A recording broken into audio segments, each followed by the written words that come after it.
In a voiceover, former cop and road warrior Max Rokitansky says that he is currently on the run through a post-apocalyptic Australia, haunted by the memories of his murdered family and the lives he could have saved, but didn't.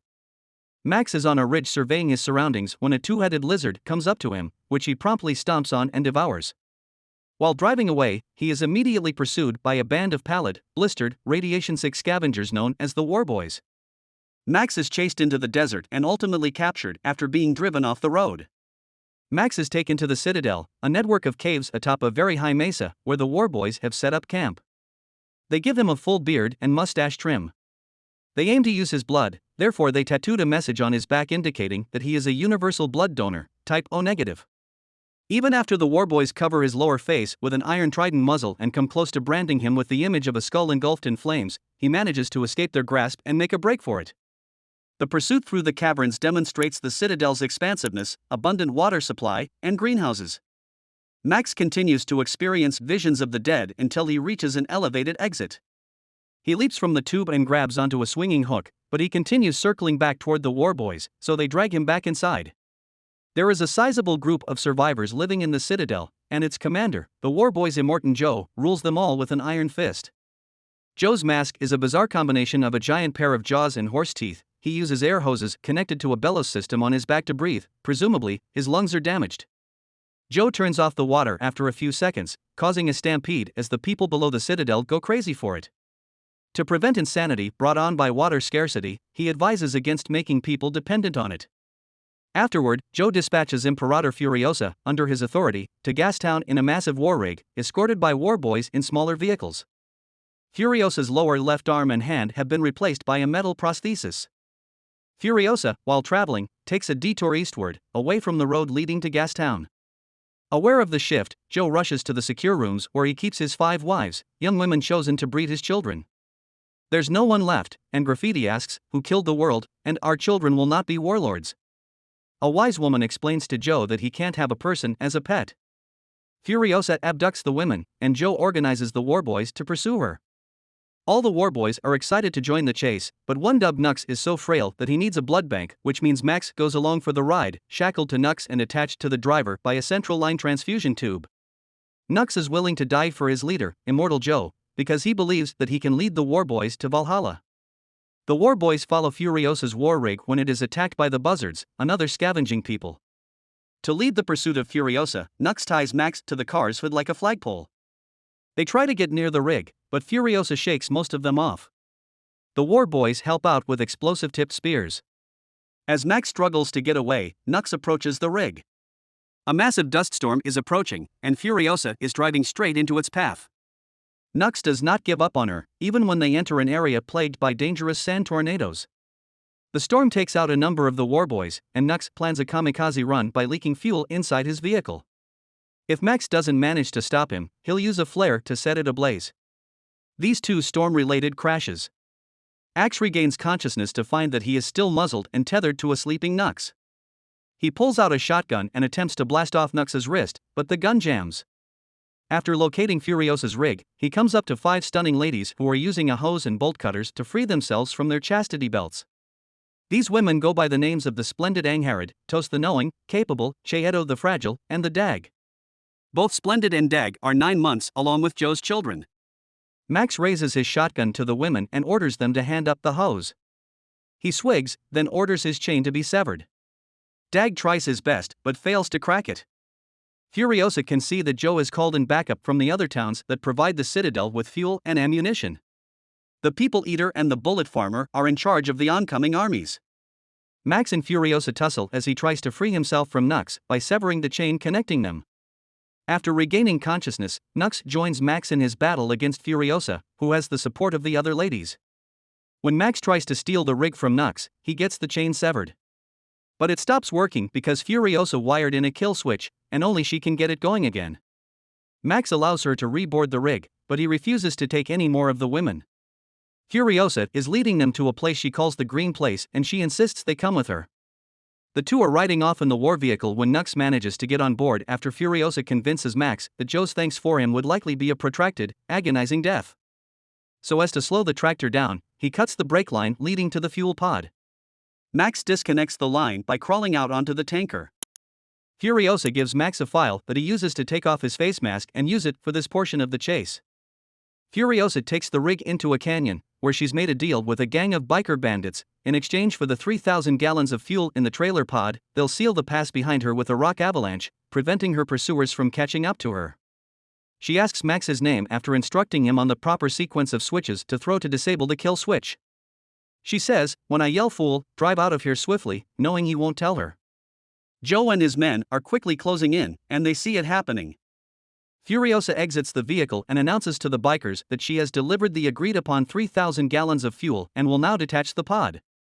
One of the motorcyclists comments that there appear to be 3 huge groups of pursuers, despite her earlier assurances that there would be only a small number.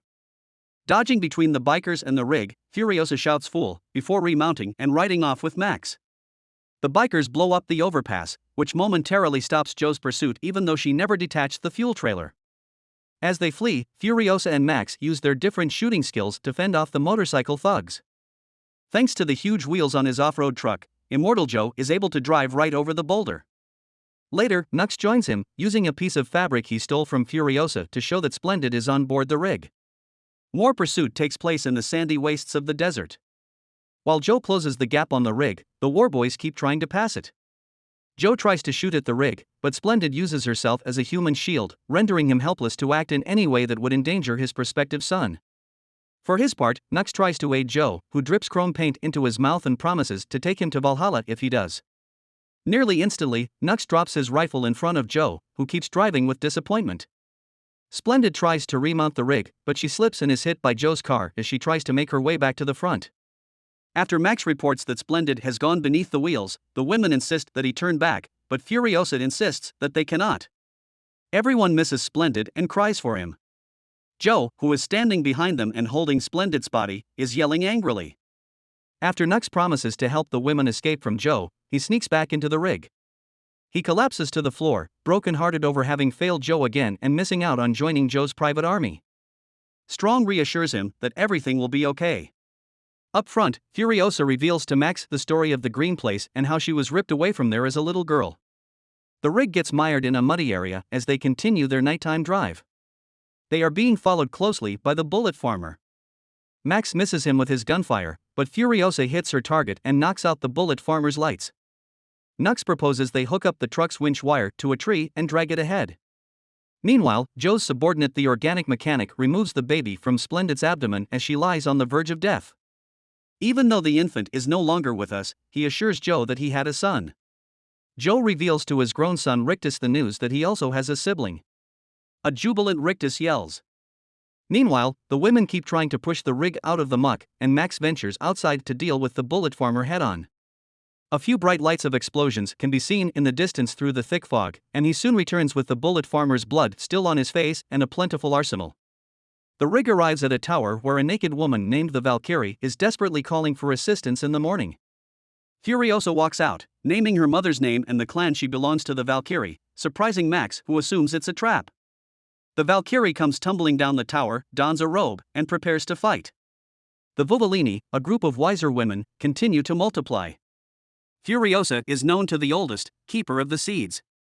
Furiosa claims that she is leading the ladies from the citadel to the green place, but they are informed by the keeper of the seeds that the green place is no longer habitable and was instead the muddy swamp they just came from.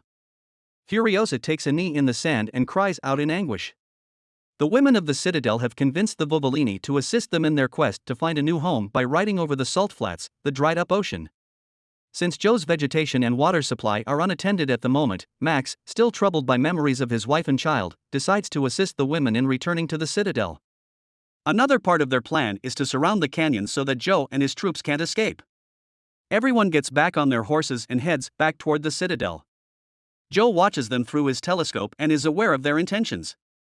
Assembling his forces, he leads them on a pursuit. When resistance is needed, the Vuvolini are there to help. As she tries to protect one of her own, the Valkyrie fires at the warboys and is ultimately ran down. Max and Furiosa slaughter some warboys, and then Max uses Joe as a human shield to have the people eater killed. One of the warboys also fatally slits the throat of the keeper of the seeds. Joe has taken Toast hostage.